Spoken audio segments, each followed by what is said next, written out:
In this short video, I would like to show you how you could slightly improve the typings of the dynamic validators, because unlike form control keys, validators, it is something we can at least somehow control, right?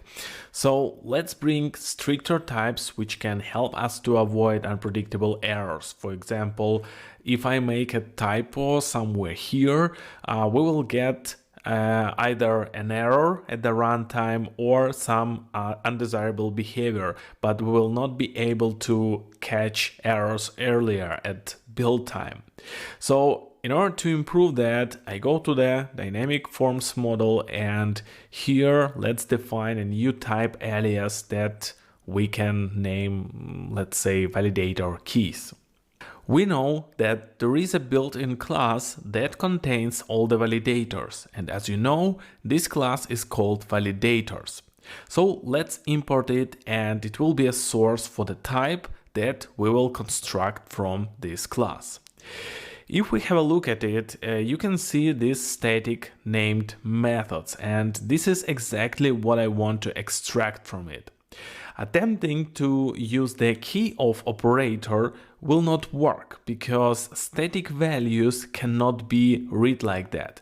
For that, we have to additionally use a type of operator, and now you can see that all the keys were extracted in a union type.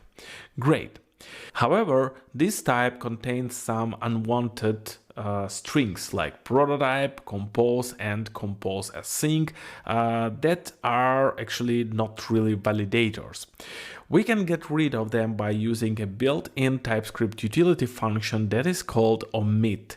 And then once I apply it, after the comma, we have to provide a union of strings that equal to property names that have to be removed. Yeah, so now once we apply it, you can see that those keys, they were excluded from the final type. But those are just built-in validators, right? However, we have also custom ones.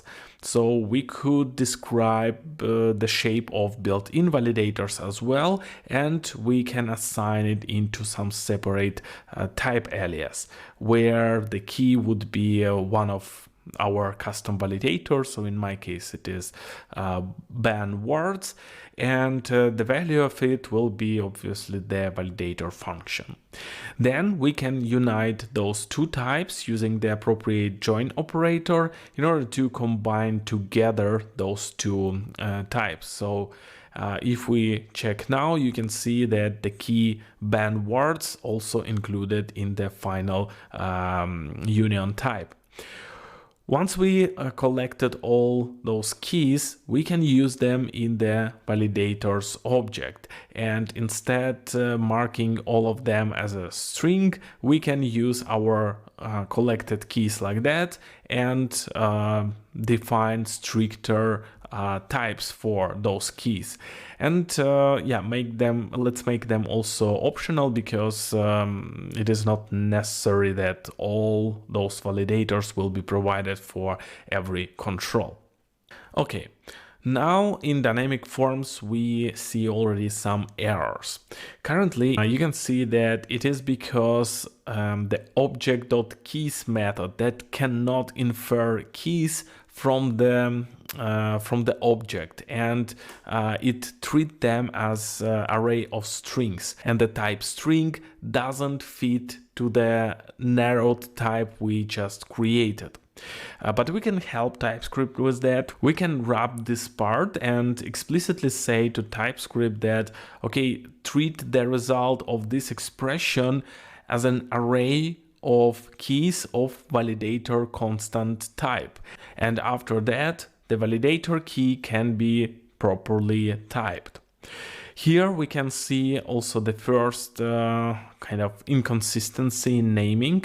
The validator name inferred from validators class utilizes the camel case format for the naming, but in our case here we use all letters in lowercase.